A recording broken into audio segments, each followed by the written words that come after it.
받은 게 눈에 찍히기 시작한다. 그러면 내년에 소부장들은 큰 레벨업이 나올 수 있는 에코프로 매매보다는 개인적으로 에코프로 BM이 나을 것 같고 포스코 퓨처엠이 나을 것 같고 40% 정도는 선호하는 반도체 쪽으로 모아갈 것 같고요. 20% 정도는 새롭게 부각되는 2차 전지 섹터들 20-30% 정도는 실적 관련된 쪽에서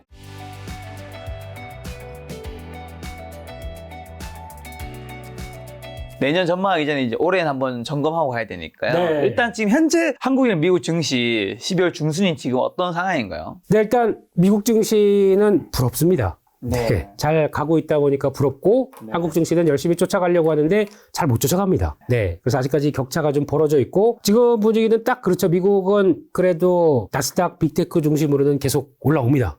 올라오는데 그게 그거죠. 아, 이제 드디어 연준이 금리 다 인상했고 이제 더 이상 이제 금리 인상 없을 것 같고 내년에 언제 금리 인하할까라고 하는 기대감들이 붙어 있다 보니까 그게 지금 지수를 끌어올리는 거고 특히 나스닥 기술주 이런 쪽들을 더 끌어올리는데 기술주 쪽에서도 여러 가지 섹터와 종목들이 있겠죠. 네, 그 중에서 잘 보시게 되면 반도체가 그나마 열일하면서 필라델피아 반도체 지수 최근 들어서 적정 고점을 지수보다 먼저 돌파를 합니다. 그만큼 내년에 대한 기대를 반도체 쪽들이 좀 더 활발하게 반영한다고 봐야 될 것 같고 또 전망도 요즘에 보면은 내년에 반도체 전반적인 매출들 한 2자리 수준까지 늘어날 것이다 얘기가 많이 나오고 있죠. 이런 분위기가 그대로 또 반영되고 있고 그래서 다 좋은데 근데 뉘앙스를 잘 보게 되면 그런 거 있지 않습니까? 이게 지금 벌어진 것보다 기대를 하는 거예요. 쉽게 말씀드리면 이제 금리 다 왔을 거고 거기다가 내년에 빠르면 3월달 아니면 5월달 금리 인하할 거야 라고 하다 보니까 잠깐만 미리 사야지 이런 분위기가 작동을 하는 거죠. 근데 만약 이제 저희 이제 영상은 FOMC 회의 이후에 나갈 겁니다만 FOMC 회의 딱 봐도 바뀐 거 없을 것 같아요. FOMC 발표 언제 나죠? 12월 13일 날 하고 그 다음 날에 이제 한국에 영향을 받죠. 14일 날 목요일 날입니다. 네, 근데 보셔서도 아시겠지만 뭐 그렇다고 연준이 친절하게 자, 지금까지 감사합니다. 고생 많이 하셨습니다. 이제 앞으로 이제 요날 때부터 금리 인하할 거고 요때부터 QT 그러니까 양적 긴축 끝낼 겁니다. 이런 얘기 절대 안 합니다. 자기들도 모르고요. 더 중요한 거는 못 맞춥니다. 연준의 그 내놓으라 하는 경제학자들도 다 못 맞춥니다. 그러다 보니까 그냥 가는 대로 이제 보여지는 대로 해서 뭐 하겠다는 얘기다 보니까 크게 바뀌는 거 없겠죠. 네, 이런 상황 쪽에서 시장은 근데 먼저 금리 인하 될 거야 라는 쪽으로 베팅이 먼저 들어갔기 때문에 이런 때 뭐 FOMC 나와서 큰 변화 없는데 근데 지수는 좀 올라갔다 그러면 약간 또 경계감이 있을 수도 있습니다. 근데 그럼에도 불구하고 지금은 이제 물가가 떨어지는 것들이 충분히 확인됐고 연준의 기준치까지 좀 거의 들어간다는 게 느껴지다 보니까 시장은 이제 좀 앞서가기 시작하는 것들. 이게 이제 가장 지금의 좀 그러니까 기대감이 좀 반영된 측면들이 높다는 거. 이게 지금 현실인 것 같습니다. 한국은 기대감이 별로 안 반영된 거 아닌가요? 없죠. 한국 증시 따위야 뭐 무슨 그러고 그냥 미국을 이제 계속 미국 중심으로 움직이고 네, 한국은 일단 그나마 좀 따라가려고 노력이 나오는 게 그중에 이제 가장 반도체가 움직인다. 그러면 한국은 그래도 시가총액 1, 3위가 반도체 쪽이다 보니까. 그렇죠. 지금 보니까 코스피가 2,530, 뭐 코스닥 836, 뭐 살짝 오르고 있네요. 살짝 오르고 있죠. 네, 그러니까 그나마 반도체가 중심이 아니었으면 여기까지도 못 올랐습니다. 네, 그런데 이게 반영되다 보니까 아유. 그냥 한국도 좀 따라가야지 라고 하는 모습들이 나오는데 아직 미국 시장이나 요즘 보게 되면 미국 잘 가고요. 그 어렵다던 유럽도 잘 가고 있고 유럽 증시도 뭐 그리스, 포르투갈 망한다고 한 10년 전에 했던 나라들 지금 저 위에 가 있습니다. 이렇게 가 있고 거기다가 또 대부분의 또 신흥국이라는 국가들 브라질도 치안이 그렇게 힘든 나라도 거기 올라가 있고 인도 뭐 가면은 여행 가면은 다 배앓이 한번 하는 그런 국가. 아직까지 인도에 대해서 좀 잘 나가는 국가라고는 생각이 아직 안 드는데, 네, 그건 벌써 또 저기가 있고. 그러니까 지금, 어떻게 보면은 좀 국가별이나 아니면 지역별, 여기에 따라 차이가 좀 많은 게 지금 시장의 차원이기 때문에 국내 증시는 아마 거기까지 미국 증시나 다른 어떤 시등국 쪽의 자리까지 못 갔다라고 하게 되면 일단 중국을 바라보고 있을 거고요. 그다음 또 하나는 우리나라의 혹시 가계부채 아니면 또 내년에 혹시 그 PF 부동산에 대한 부담감들 네, 이런 것들도 근저에 깔려 있다 보니까 거기에 내수는 아직 좀 고민이 많이 되고 근데 수출 쪽으로 조금 돌아가면서 반도체가 이끌고 딱 세 개입니다. 반도체, 자동차, 조선 이 세 개가 끌기 시작하면서 수출이 좋아지는 거 이게 반영되는 과정들이 나오다 보니까 이제 시장은 그나마 좀 맞춰가려고 노력하는 정도 이렇게 봐야 되겠죠. 자 그러면 지금 그런 상황에서 2024년 주식시장 전망 한번 하고 올해를 한번 돌아볼게요. 내년 좀 어떻게 보세요? 제가 알고 있는 현실은 딱 그거 같습니다. 그러니까 아마 내년은 변동성이 무지 커질 겁니다. 네, 아까 말씀드렸던 핵심이 그거잖아요. 그러니까 이제 기대감은 있는데 그렇다고 연준이 만만하게 금리 인하 빨리 해줄 것이냐 그것도 아니거든요. 그러니까 지금 시장에서 되게 상반되는 아이디어가 부딪혀 있습니다. 아, 금리 인하 빨리 할 거야. 거기다가 경기는 잘 버틸 거야. 이게 양립될 수가 없는 게 연준 입장으로 보게 되면 시장에 뭐 충격적이나 금리가 심각하게 하락하는 얘기가 나오기 시작해 경기가 진짜 저희가 얘기하는 하드랜딩 아니면 또 경기 관련돼서 무슨 또 여러 가지 사건들이 터지면서 경기를 급냉시키는 저희가 알고 있던 뭐 서브프라임 사태 같은 경우죠. 네, 그런 게 나오기 시작해서 어떻게 급냉이 나와야 금리를 빠르게 인하시키겠죠. 근데 경기도 잘 어떻게 뭐 소프트 랜딩 쪽으로 잘 버텨낼 것 같고 근데 거기다 금리도 빨리 인하할 것 같고 말이 안 됩니다, 두 개가. 그러다 보니까 시장과 그리고 또 연준 간의 간극 그리고 또 거기 정책 간의 간극들이 높다 보니까 그에 따라서 시장은 좀 갈팡질팡할 수가 있고 게다가 또 내년은 선거의 계절입니다. 네, 그러면 또 연말에 11월 달에 바이든 정부가 이제 물러나느냐 또 새롭게 그분이 돌아오시냐 트럼프 형님이 다시 돌아오느냐 이거에 따라서 또 정책적인 부분들이 바뀔 수가 있죠. 우리도 총선이 있고요. 네, 그래서 글로벌 여러 가지 또 선거들이 많다 보니까 그에 따라서 정책적인 변수와 또 지난번에는 정권이 뭐 친미였는데 약간 이번에는 뭐 친로 쪽으로 바뀌고 뭐 친중으로 바뀌고 뭐 이런 쪽으로 나오게 되면 약간 또 한 나라가 바뀌면서 그런 여러 가지 여파들이 커지지 않습니까? 네. 그런 어떤 복잡 단단한 쪽으로 나오게 되면 이걸 반영하는 주식시장이 그냥 그냥 다 됐고 금리 인하할 테니까 유동성에 따라서 쭉 이렇게 가기가 어렵겠죠.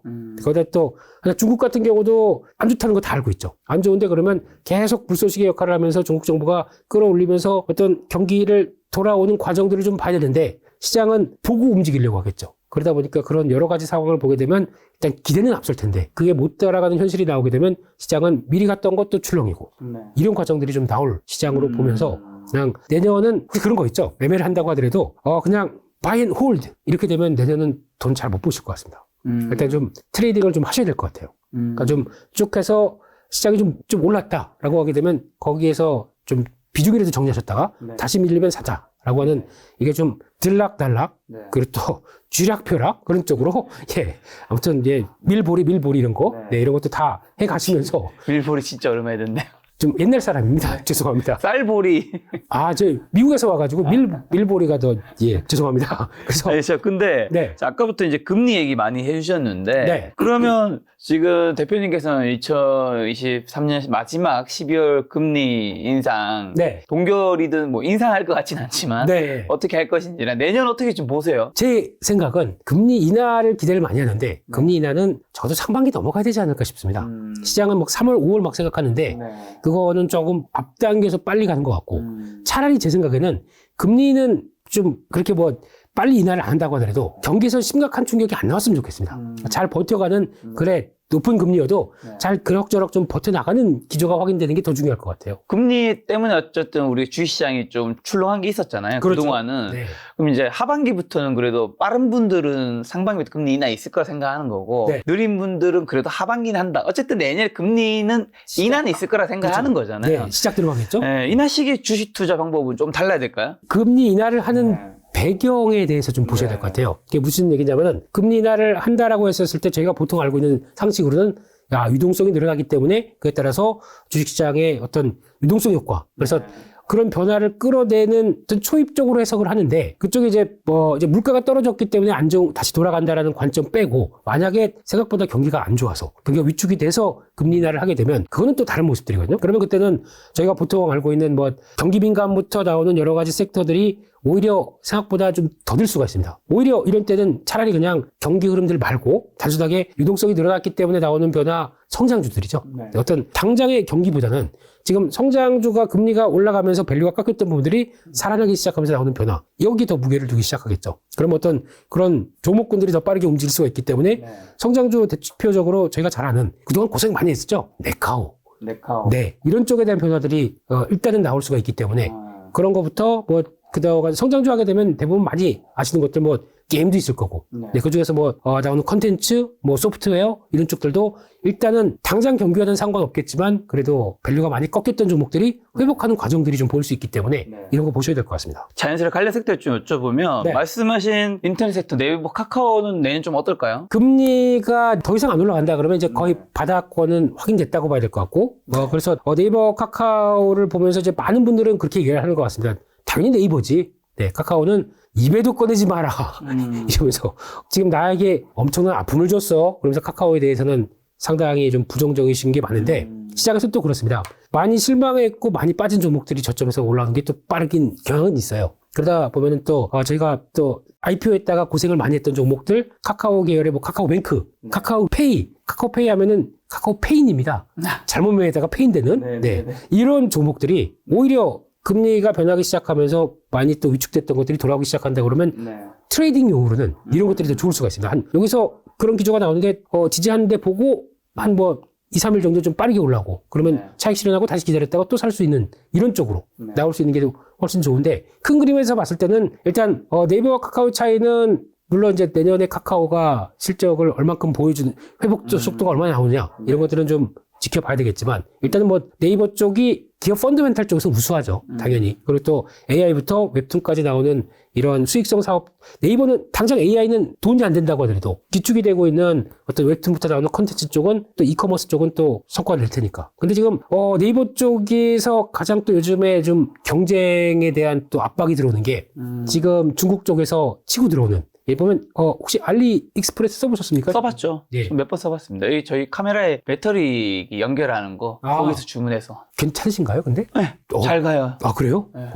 저는 깜짝 아니 무슨 요만한 탁장이 하는데 2,000원이더라고요? 나무로 되어 있는데 그래서 이거 사도 돼? 그래서 걱정이 돼서 이제 주문을 못했는데요. 이렇게 되기 시작하다 보니까 알리평이 나쁘지 않더라고요. 주변에 보면. 의외로 나쁘지 않더라고요. 네. 예, 한 배송이나 일주일 열흘 정도 걸리는데 가격이 저렴하니까. 예, 저렴한 거 거기다 뭐 테무, 쉬인 이런 것들 들어오기 시작하면서 이게 그러니까 지금까지는 거기서 주문에다가 네이버 스토어 있죠. 스마트 스토어. 예, 스마트 스토어에서 거기서 판매하던 사람들이 이게 생태계가 무너졌습니까? 지금 직접 주문하다 보니까. 그래서 이 스마트 스토어에서 내년 같은 경우는 좀 변혁이 나올 것 같습니다. 내가 직접적으로 그런 쪽에서 주문은 해서 썼다고 하더라도 내가 가공을 해서 또 판매를 할 수 있는 기술력이 없다고 하게 되면 중간자 입장 쪽에서 그런 차익을 먹었다. 그러면 이거는 조금 좀 어려울 수가 있기 때문에 이쪽에서도 커머스에 대한 변화가 좀 나올 것이고 그건 이제 국내 전체적으로 나오겠죠. 근데 그런 것뿐만 아니라 이제 네이버 카카오를 볼 때 그런 한 축이지만은 네이버 쪽에는 한 축이지만 그런 쪽에서 그래도 플랫폼에 갖고 있는 성장이 뭐 그렇다고 해서 뭐 적자로 심각하게 받는 한쪽도 아니고 어느 정도 유지가 된 상황 쪽에서 밸류가 회복된다라고 하게 되면 그런 변화들은 내년엔 찾아봐야 될 것 같습니다. 네. 자, 그러면 삼성바이오로스, 셀트리온이 속해 있는 제약바이오 섹터는요? 여기도 금리 영향 크게 받는 섹터잖아요. 그렇죠. 예. 제약바이오는 일단 1월 달에 어느 정도 좀 바이오 쪽은 제가 제일 잘 나온 게 JP모건 헬스케어 컨퍼런스 이거 나오기 시작하면서 모멘텀 강해서 좀 강하다. 1월에 있나요? 1월에 있습니다. 네. 그때 한번 정리하고 그 다음에 조금 다시 본다고 하더라도 꼭 살 기회를 주더라고요. 그래서 보시기로 삼성바이오로직스를 바이오 쪽으로 얘기를 하시는데 저는 조금 반대입니다. 저는 바이오 쪽보다 약간 덩치 잘 갖춰놓은 제조업체 쪽으로 생각하고 싶어요. 이게 물론 실적은 성장을 꾸준히 하고 있죠. 근데 바이오가 바라보는 삼성바이오가 바이오주다라고 시작해서 생각을 하는 게 막히는 게 뭐냐면 이게 그럼 폭발적인 성장. 그러니까 지금 영업이 100억 하던 게 갑자기 몇천억대로 확 뛰어오를 수 있겠느냐. 이런 폭발적인 성장, 신약 개발이나 아니면은 또 뭔가 기술력을 통해서 이걸 부각받아서 큰 성장으로 이룰 것이다라고는 생각을 안 합니다. 삼성바이오로직스가 어떻게 보면 바이오 쪽이 약간 삼성전자 같은 그렇죠, 그렇죠. 예. 제조를 전담하는 그렇죠. 그러니까 CMO 쪽이다 보니까 시장에서 분위기는 다 좋고 그런데 이게 폭발적인 성장, 물론 폭발적으로 성장해왔죠. 예전부터는 2010년대부터는 성장해왔기 때문에 맞긴 한다고 하더라도 이걸 바이오의 특성을 안고 있는 고도 성장을 바라볼 수 있는 종목이다라고는 보기가 힘들겠죠. 그렇게 되면은 이제 나머지는 이제 뭐 셀트리온이나 이런 쪽과 아니면은 또 기타 지금 신약 쪽에서 성과 내는 쪽의 종목을 보게 되면 일단 한미약품 비만 치료제라든가 거기다가 뭐 종근당 그리고 또 알테오젠 뭐 이런 종목들이 더 유한양행 이런 종목들이 더 기대가 큰 신약 플러스 알파를 뭘 기대하는 종목들이겠죠. 이런 쪽은 그래도 내년 1월 가게 되면 한 번쯤 이런 모멘텀 가지고 움직일 수 있는 시기는 올 텐데 그때 빠르게 움직인다 그러면 한번 좀 물량을 줄이셨다가 다시 살 기회를 보는 것도 좋지 않나 생각됩니다. 네. 그리고 아까 전에 이제 게임주도 말씀해 주셨는데 게임주가 올해 굉장히 전반적으로 안 좋았다가 4분기 때는 조금 꿈틀했던 것 같긴 한데 네. NC소프트, 뭐 크래프톤, 퍼러비스, 카카오 게임즈, 위메이드가 속해 있는 이런 게임 섹터는 어떻게 보시나요? 이쪽 섹터가 다. 그러니까 이제 벌써 이제 많이 힘들었었죠. 그렇죠. 많이 힘들었죠. 그렇습니다. 그 금리 인상 때문에 많이 힘들었다가 이제 금리 인상 다 됐다 그러니까 이제 좀 일어나야지 이제 고개 탁탁 들고 일어나는 이런 과정들이죠. 근데 그 중에서 일단 NC소프트는 잊어주시고요. 네. NC소프트는 게이머나 아니면 이번에 12월 7일 날 어떤 릴리즈가 됐던 이 TL에 대해서 혹평이 나오고 있습니다. 네. 이럴 거면 2년 동안 개발해서 뭐 한 거냐, 뭐 이런 느낌? 그러니까 리니지 라이크라고 하는 리니지랑 거의 비슷한 시스템을 옮겨다가 그대로 뭐 PC나 콘솔 쪽으로 갔던 거 아니냐라는 쪽에 대한 반응이다 보니까 생각보다 이번에 이 TL을 통해서 뭔가 성과를 내기는 좀 어려울 것 같습니다. 그래서 물론 많이 빠지게 되면은 올라오긴 하겠지만 기대를 그렇게 크게 갖기는 좀 어렵지 않나. 이미지를 좀 많이 탈피를 해야 될 것 같아요. 그러니까 즉 결국에는 우리 이런 게임 한다. 그러니까 지금 리니지는 잊어라라고 나와야 될 텐데 거기서 이제 그 틀을 깨는 게 되게 중요할 것 같습니다. 그게 안 된다고 하게 되면 좀 어려울 것 같고. 근데 개인적으로는 게임 쪽에서도 이제 과거에 저희 한때 P2E라고 그랬지 않습니까? 네. 그래서 가상화폐를 통해서 나오는 그걸 연결을 시켜서 나오는 게임 쪽으로 나오는 부분들 이게 약간 살아날 것 같습니다. 왜냐면은 지금 분위기는 가상화폐가 또 들썩들썩거리지 않습니까? 벌써 비트코인이 지난 4만 달러에 안착하고 4만 4천대 갔다가 지금 다시 주춤하긴 하지만 이런 쪽으로 변화가 나오기 시작하게 되면 내년 가게 되면 이제 비트코인이 시작해서 그래도 블랙락에서 현물 ETF를 만들겠다라는 얘기는 비트코인을 추종을 하는 ETF를 그대로 운영하게 되면은 이거를 이제 미국의 증권 조사위원회 그러니까 SEC 쪽에 가서 거기서 우리 이거 승인해 주세요 하게 되면 지금 대기를 하고 있거든요. 1월 달쯤에 승인을 받을 걸로 예상을 하는데 그게 뭐 일단 결과를 봐야 되겠지만 그거 나오기 시작하고 거기다가 반감기라고 있죠. 공급이 조절되는 또 이쪽이 내년 상반기에 있고 그렇게 되면 수요는 이제 ETF가 설정되기 시작하게 되면은 직접 사야 되지 않습니까? 비트코인을. 사는 물량에 수요가 있을 거고 반감기는 공급을 줄이는 역할을 할 거고 그러다 보니까 가격을 올리는 현상이 나오는데 만약에 블랙락이 됐다, 통과됐다 그러면 나머지 글로벌 큰 손들 그러니까 즉 ETF를 운영하는 업체들 같은 경우는 잠깐만 나도 해야 되겠는데? 그래서 다 신청을 하겠죠. 그러면 이런 회사들 신청을 해서 나도 설정 하게 되면 다 수요가 늘어나는 꼴이 되겠죠. 그러다 보니까 조금 더 기대감은 높아진 건 사실입니다. 그런데 혹시나 비트코인을 하시거나 아니면 또 가상화폐 쪽에서 관심 많으신 분들은 이렇게 나올 때 따라가시면 안 될 것 같습니다. 그러니까 항상 기준으로는 또 한국 가격을 많이 보시는데 지금까지 이제 쭉 추적한 결과 비트코인은 개인적으로도 이번엔 좀 요만큼 재미는 봤는데요. 봤는데 중요한 거는 지금 위쪽에서 4만 달러 이상에서 자리 잡는 거 보고 대응하시는 거 말고 좀 이제 물량 나와서 4만 달러 밑에서 대응하는 게 훨씬 더 좋다. 그리고 많이들도 보시는 게 국내 뭐 빗썸이나 이런 쪽에서 보는 한국 쪽의 원화 가격을 많이 보시는데 원화 가격 보지 마시고 꼭 체크는 USD 기반에서 추이를 보시는 게 훨씬 좋다. 지금 비트코인이 한 5,700만 정도 하네요. 네, 그건 이제 우리나라 원화 기준이고요. 그러니까 항상 베이스는 USD로 봐야 또 환율에 따른 변화를 좀 제거를 시킬 수 있다. 또 프리미엄도 제거시킬 수 있다고 봐야 될 것 같고요. 예. 자, 아까 전에 좀 괜찮게 돌아섰다고 하신 게 뭐 반도체랑 자동차랑 조선 얘기 한번 해주셨는데 네. 자, 그럼 필라델피아 반도체에서 지금 현재는 좀 어떻고 2024년 반도체 업황 반등 얘기하신 분들 굉장히 많은데 어쨌든 뭐 반도체 섹터 주가도 나쁘진 않은 것 같아요. 네. 어떻게 보세요? 다 좋긴 좋은데 누구나 다 얘기하는 부분에서는 큰 수익이 나올 수 있을 거죠. 이게 이제 핵심입니다. 네. 증권사 뭐 14개 증권사의 내년 탑픽들이 다 반도체고 네, 또 저희가 뭐 다들 저희 김 작가에서도 나오는 패널분들 다 내가 얘기하지 않았느냐 이런 대표적인 섹터가 반도체일 겁니다. 예. 그래서 근데 여기서 바라보는 반도체를 볼 때 저는 같은 이제 업황이 그래 돌아간다라고 하더라도 저희가 예전에 알듯이 뭐 삼성전자, SK 하이닉스만 산다고 하더라도 거의 뭐 50% 100% 가까운 수익률을 누릴 수 있다. 이거는 맞지만 되게 어려운 과정인 것 같습니다. 근데 이렇게 펼쳐주기 시작하게 되면 개별적인 섹터 쪽에서 그 해당되는 섹터에서 종목들이 좀 소섹터들이죠. 이게 빠르게 이것저것 막 움직일 겁니다. 거기에 찾아내서 그걸 또 대응하는 게 더 맞지 않나 생각이 들고 있고요. 그런 쪽에서 만약에 또 삼성전자, SK하이닉스다라고 하게 되면 요즘은 삼성전자가 좀 예전의 삼성전자가 아닌 것 같아요. 네, SK하이닉스가 주가 흐름이 좋았죠. 더 좋았고 위상이 그러니까 지금 D램 시장 메모리 반도체 쪽에서 D램 시장 점유율을 본다고 하더라도 지금 SK하이닉스가 많이 올라왔습니다. 그래서 삼성전자는 약간 떨어지고 이 격차가 둘의 격차가 옛날보다 훨씬 더 많이 좁혀졌고요. 게다가 또 서버용 DRAM 쪽을 보게 되면 SK하이닉스가 앞섭니다. 이런 현상이 왜 나왔을까요? 네, 이러다 보니까 지금 삼성전자에서는 불 떨어졌다. 특히 SK하이닉스가 서버용 쪽에서 또 하나의 축을 차지하는 AI 서버용 이쪽은 훨씬 더 지금 HBM을 통해서 엔비디아와 잘 유기적인 관계를 맺다 보니까 훨씬 더 잘 나가는 쪽에서 지금 삼성은 지금 열이 이만큼 받아 있습니다. 화나 죽겠어요. 이거를 돌려야 되겠죠. 돌리는데 그에 따라서 그러면 HBM 어드밴스드 패키징을 통해서 이제 이걸 좀 끌어올려서 이제 자, 세일 들어가겠습니다. 자, 엔비디아 와보세요. 자, 우리 오시게 되면은 턴키로 지금 GPU만 주세요. 우리가 다 있지 않습니까? HBM 넣어놓고 거기다가 패키징해서 다 만든 다음에 테스트 검사까지 해서 드릴 테니까 뭐가 걱정입니까? 라고 하는데도 엔비디아가 아직까지는 좀 고민하고 있습니다. 이게 좀 탁 터져야 삼성전자에 대한 변화, 그리고 삼성전자를 바라보고 있던 또 다른 소부장 쪽에 동반적인 변화가 나올 텐데 그게 벌써 한 여름부터 된다 안 된다 말만 많지. 근데 그 사이에서 웃고 있는 건 SK 하이닉스거든요. 우린 지금 다 돼 있는데 지금 그 다음에 HBM3 다음에 HBM3 2도 예약이 끝났는데 이러고 있지 않습니까?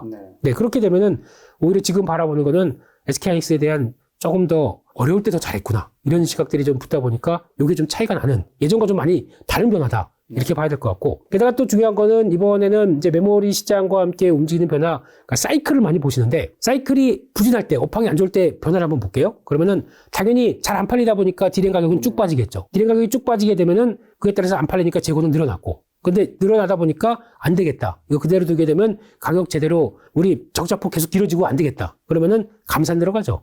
감산 들어갑니다. 그래서 감산을 통해서 생산이 줄어들다 보니까 잠깐만 여기서 가격 올라가면 안 되겠지. 그래서 살려던 수요자들이 자극을 하게 되겠죠. 그러면 그동안 쌓였던 재고가 이렇게 쭉 떨어집니다. 그러면은 재고 떨어지다 보니까 가격들은 이제 살살살 올라가기 시작하겠죠. 네. 그러면 가격 올라가는 거 보고 수요도 보니까 좀 살아나는 것 같고 재고 이제 떨어지면서 이제 우리도 이제 감산을 풀어야지. 정상으로 돌아가야지 하는 시점이 나올 겁니다. 그게 지금 빠르면은 SK하이닉스가 또 먼저네요. 이건 4분기 얘기를 하고 있고 삼성전자는 내년에 1분기, 2분기 정도쯤이면은 이제 감산을 풀 걸로 보여줍니다. 그러면 지금까지는 업황이 바닥이었어 라고 하게 되면 저희가 보통 얘기하는 뭐 소부장 종목들 많이 매매를 하는데 그중에서 이렇게 턴에서 나오기 시작할 때 여기가 이제 중요한 게 그럼 감산 속도를 지금까지 50%를 확 줄였습니다. 근데 감산이 수요가 많아지기 시작하면서 그때부터 감산을 빨리 다시 정상화를 시키느냐, 다시 가동률 100%로 끌어올리느냐, 아니면 수요가 세게 안 살아나. 그러면 50%에서 60%, 한동안 있다가 또 70% 이렇게 가기 시작하게 되면 관련된 종목의 주가는 생각보다 더디게 가겠죠. 네. 이런 속도의 차이는 있을 겁니다. 그걸 앞으로 내년부터 바라봐야 되는 입장이기 때문에 바닥은 찍었다고 하더라도 생각보다 그렇게 강하게 가느냐. 네. 이거는 또 그 주가의 상승 탄력이겠죠. 네. 이거는 또 다른 문제이기 때문에 네. 그래서 보통 반도체를 엉덩이 투자라고 그러지 않습니까? 근데 엉덩이에서 진짜 내년에 뿔 날 수 있습니다. 네, 그걸 다 감안하시고 속도가 늦는다고 그래서 만약에 내가 저점에 잘 샀다 생각하시게 되면 이것도 잘 버티는 능력도 필요하겠죠. 네, 그리고 만약에 반도체가 살아난다 그러면은 거기서 나오는 소섹터들. 그러니까 요즘 같은 경우도 보면은 어차피 주도는 AI겠지 않습니까? 그러니까 AI가 보여주고 있는 미래에 대해서 지금 다가오는 처음에 나왔던 게 HBM 관련된 쪽이고 거기 들어가는 장비들이 먼저 다 같이 움직였고 또 하반기에 가장 또 스타는 한미반도체 이런 식으로 가기 시작하면서 내년 가게 되면 분명히 이제 실적으로 보여줘야 됩니다. 만약에 실적의 수주가 나오지 않는데 이 정도 실적만 가지고 주가가 여기에 있다. 폭락해야 됩니다. 잘못하게 되면. 왜냐면 보여주는 게 없는데요. 근데 그 정도 실적을 보여줄 것이다라는 기대감이 반영돼 있기 때문에 그 정도 주가라고 봐야 되겠죠. 그러면 거기서 나오는 HBM 다음에 또 그다음에 온디바이스 AI라고 해서 그러니까 지금 저희가 우리 작가님들 내년 가면 핸드폰 바꾸실 겁니다. 왜냐면 AI가 탑재된 핸드폰이 나온대요. 네, 그러면 나만을 위한 내 데이터를 챙겨가는 이제 핸드폰이나 노트북 또한 2024년 말이면 나온다고 하고 있고요. 이런 쪽으로 나왔었을 때 이제 변화가 이게 나를 충분히 인식하고 나와의 교감을 갖는 이제 미디어가 그러니까 디바이스가 되겠죠. 이걸 가지고 거기서 이제 데이터들은 또 그렇다고 클라우드와 이제 연결시켜 가면서 계속 유기적으로 움직일 텐데 이런 쪽으로 나오는 게 조금 초기 모델들입니다. 네. 이게 나오기 시작하게 되면 다음 배달은 점점 확장으로 나가기 시작하겠죠. 이런 걸 봤었을 때 아마 또 이것도 하나의 또 기대감을 갖는 섹터라고 봐야 되겠죠. 근데 항상 이런 것들은 먼저 저희가 머릿속으로 그리면서 주가가 먼저 움직입니다. 그리고 그게 나와서 성과를 냈을 때는 조금 늦죠. 그런 변화를 봤을 때도 일단 시장에선 먼저 앞서간다고 하더라도 결국에는 테마고 좀 강하다 그러면 이걸 가지고 강하게 끌어가고 이런 또 스토리가 맞아진다 그러면 제주 반도체 같은 이런 종목들이 탄생하는 거죠. 필라델피아 반도체 지수는 전고점을 살짝 넘었습니다. 네. 넘어서 근데 넘을 때 어떤 현상이 나오면서 넘어가느냐가 제일 중요한데 지금 보게 되면 필라델피아 반도체 지수의 구성 종목 중에서 반도체 장비 회사들 이게 좀 강했습니다. 그래서 저희가 알고 있는 뭐 엔비디아가 세서 갔다기보다 아니면 어떤 지금에 알려졌던 AI 반도체 쪽보다 엔비디아는 좀 정체가 돼 있고 오히려 AMD가 가파르게 올라가면서 좀 끌어내거든요. 그럼 시장의 해석은 뭐냐면 엔비디아 같은 경우 지금 H100 하나에 뭐 4만 달러 이렇게 나오기 시작하게 되면 해야 되는데 너무 비싸. 근데 그 사이에 AMD가 딱 치고 나오면서 우리 거 쓰세요. H100보다 우리 게 거의 속도는 0.8배 정도 빠를 수 있는데 이런 상황 쪽에서 왜 굳이 비싼 돈 주고 그걸 씁니까? 라고 하다 보니까 그래서 거기서 이제 메타도 그렇고 마이크로소프트도 그렇고 AMD 거를 쓴다라는 관점에서 나오다 보니까 지금까지 시장 점유율이 90%면은 이거는 더 이상 늘어날 게 없지 않습니까? 근데 AMD는 거의 미미한 시장 점유율 쪽에서 이게 올라오기 시작한다. 그러면 이걸 뺏어올 수 있겠다. 그러면 당연히 AMD에 대해서 관심이 높고 그걸 살려고 하겠죠. 네. 그러다 보니까 그런 변화가 나오는 게 지금 현실인데 그렇다고 하더라도 이 AI를 관련돼서 이제 러닝을 시키는 쪽에 소프트웨어를 만드는 엔지니어들은 지금까지 썼던 거 씁니다. 지금까지 한 뭐 7년, 8년 동안 써왔던 게 엔비디아 시스템 GPU를 확장을 해서 나오는 쿠다라고 하는 시스템을 쓰고 있는데 거기서 그거를 이거 다 내가 익숙한 거 버리고 AMD가 우리 거 써주세요. 우리 시스템 이걸로 쓰시면 됩니다. 그런데 그거 막 프로그램 짜려면 시간이 더 걸리겠죠. 그러니까 하려고 하다가 몇 번 해보다 안 해. 그냥 계속 이거 쓸래. 그렇게 되면 시장 점유율 회복에 실패하는 거겠죠. 가성비냐. 그러니까 그동안에 갖고 있던 어떤 엔지니어들의 효율을 그대로 유지하면서 넘어갈 수 있겠느냐. 이게 가장 큰 관건입니다. 그럼 여기서도 보게 되면 시스템을 적용하는 이런 변화가 제일 중요하겠죠. 그렇게 보게 되면 AMD의 관건은 그것까지 다 엔지니어들을 설득할 수 있느냐. 이게 핵심인 거로 보여집니다. 네. 지금 AI 얘기해 주셔서 그러면 네. 미국의 대표적인 테크주들 7개 있잖아요. 애플, 구글, MS, 메타, 아마존, 엔비디아, 테슬라 이런 쪽은 좀 어떻게 보세요? 일단 많이 올랐고요. 네, 이쪽에 대해서 제가 뭐라고 말씀드리긴 힘들 것 같고 저라면은 이쪽 종목들은 그렇게 크게 뭐 이게 좋다라고 말씀은 못 드릴 것 같고 크게 더 많이 오르긴 이미 좀 꽤 올랐죠. 그렇습니다. 예, 많이 사실 사람들은 또 많이 올랐을 때 관심이 가긴 하지만 그렇죠. 그게 문제가 될 수 있겠죠. 네, 며칠 올라봐야 이제라도 사? 이렇게 느낌이 드는 거겠죠. 근데 이쪽보다 개인적으로는 아까 이제 온디바이스 AI가 더 확장되기 시작한다라고 하게 되면은 거기서 그러면 지금 다 이제 사람들이 나도 써보니까 이게 뭐 통역도 해주고 실시간 통역입니다. 네. 이게 무슨 인터넷하고 연결되지 않고. 저 안 그래도 말씀하신 게 매일경제 오늘 기사 보면 내기의 통역서 AI 펌은 갤버짓 뜬다. 영화 속 전면 현실을 온 디바이스 AI 전쟁하면서 이제 그렇죠. 뜨고 있을 텐데. 맞습니다. 이게 요즘에 이제 관심이 사람들이 많이 가겠죠, 당연히. 내 귀에 캔디가 아니라 내 귀에 통역사. 예. 네. 그래서 이렇게 나오기 시작하는 변화가 이어지기 시작하게 되면 그러면 이제 여기 들어가는 그러니까 예전에는 그랬죠. 지금 뭐 파파고나 아니 뭐 번역기를 쓰는 것도 물론 중요한 거는 인터넷이 연결돼 있어야 됩니다. 그게 아니라 자체적으로 이렇게 들어간다는 얘기는 그러게요. 귀에 꽂고 대하면 인터넷 연결 없이도 자체 처리. 빙고. 그게 핵심인 거죠. 삼성 내년 하반기 신형 이어폰에 실시간 통역 기능. 네. 그러니까 그러면 이제 바뀌어야 되겠죠, 다들. 제가 대학교 때 영어를 포기했는데 드디어 그 이유가 있었네요. 20몇 년 만에. 그렇습니다. 고생하셨습니다. 예. 영어 듣다 보면 알러지 생기는 사람도 있어요. 예. 그래서 이제 이런 것들도 이제 알아서 예. 그럼 이제 수학만 하시면 됩니다. 네? 예. 근데 여기서 이제 중요한 거는 그러면 칩이 바뀌어야 됩니다. 들어가는 AP가. AP 만드는 회사가 어디입니까? 퀄컴이죠. 퀄컴이 더 앞으로 할 일이 많을 것이다. 그래서 지금 아마 삼성도 염두를 하고 있습니다. 그래서 지금 내년부터는 이제 두 가지 브랜드로 퀄컴의 스냅드래곤 시리즈를 들어와서 거기에 이제 AI 쪽의 디바이스에 맞게 좀 바뀔 겁니다. 업그레이드가 될 거거든요. 그러면 그때를 딱 노려서 우리도 그래서 엑시노스라는 브랜드를 통해서 AP를 이제 만들어 갈 겁니다. 라고 하는데 사람들이 별로 안 좋아해요. 예전에 한때 갤럭시 S20인가 21인가 20 그때쯤에 한번 엑시노스 탑재했다가 폭망한 적이 있거든요. 그래서 가장 중요한 게 통제 능력과 전력이 못 따라오다 보니까 이것 때문에 많이 문제가 됐었는데 이번에는 잘할지는 모르겠지만 저는 스냅드래곤 탑재된 거 살 겁니다. 네.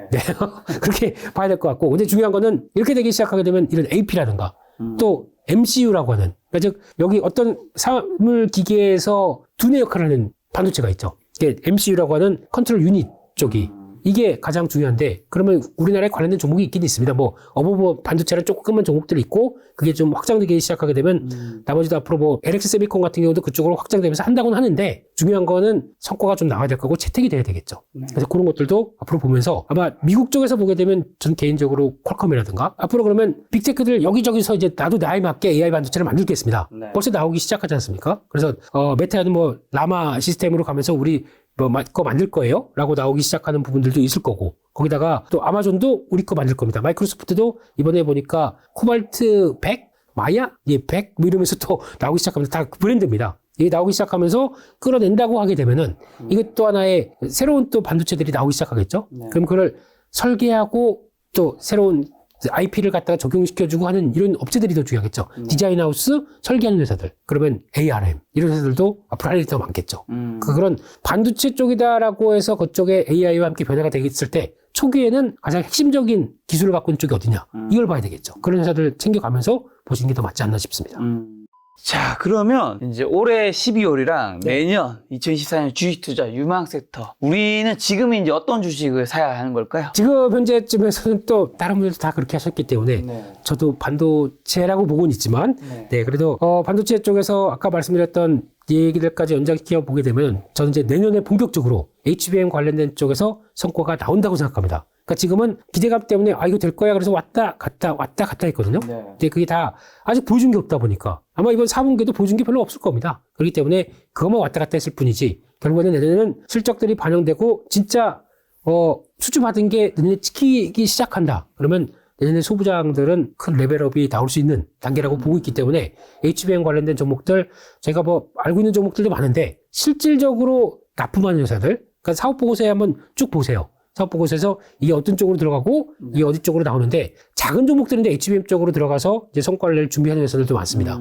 대표적으로 뭐 작은 종목만 본다고 하더라도 뭐 오로스 테크놀로지 이런 회사들도 제가 뭐 큰 종목들은 뭐 다 아실 테니까 이런 회사들도 계측 장비 만드는 회사인데 근데 뭐냐면은 계측 장비가 이제 패키지판이지 않습니까? 패키지판에다 놓고 그렇게 약간 구부러진 거나 약간 오차만 조금 나와도 안 될 거 아닙니까? 그거를 계측하는 장비 쪽이라고 하게 되면 그런 쪽도 앞으로 패키지가 활성화됐을 때 더 많이 쓸 수가 있겠죠. 그리고 또 패키지의 또 강자라고 그러니까 패키지가 지금까지는 메모리 하나만 봤는데 이게 위에 탑재가 되기 시작하면서 새로운 변화가 들어온다 보면 이게 그러니까 지금 예전에 알고 있던 그냥 패키지가 아닌 어드밴스드 패키징이거든요. 거기에 특화된 패키징과 테스트 쪽은 계속 또 봐야 됩니다. 그게 가장 핵심이라고 봐야 될 것 같고 그게 그래서 저희가 얘기하는 옛날 공정에서 바라봤던 후공정 장비 쪽이 아니라 이번에 새롭게 들어오는 후공정 장비 쪽 이쪽이 더 중요한 쪽이라고 봐야 될 것 같고 물론 손이 많이 탔다고 볼 수 있겠지만 충분히 매매는 가능하다라는 쪽으로 보시면서 그런 종목들 찾아보시는 게 제일 좋을 것 같습니다.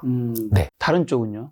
그 밖에 뭐 사이클로 들어왔었을 때 바라보는 일반적인 종목들의 흐름들 뭐 전공용 장비 이런 쪽도 보는데 제가 보기에는 전공용 장비 쪽에서는 아무래도 지금 삼성전자의 역할론 특히 삼성전자의 파운드리가 어느 정도 인정을 받기 시작하면서부터 그때는 사볼 만한 종목들이 많습니다. 근데 그게 인정을 못 받고 있어요 지금 현재는. 그러니까 그게 하나의 또 삼성전자의 아픈 손가락이긴 하겠지만 이게 어느 정도 되기 시작하게 되면 그때는 전공정 장비 쪽에서 그동안에 또 기대했었던 종목들이 많이 나올 거고 또 하나 두 번째는 그래도 여전히 신경을 쓰겠다라고 하는 쪽이 EUV 쪽이죠. 이번에도 대통령 최태원 회장님이죠. 또 이재용 전 원장 회장 다 같이 가셔서 네덜란드 가서 거기다 ASML을 보고 거기 클린룸까지 들어간 귀빈이 처음이라면서요 한국 사람들이.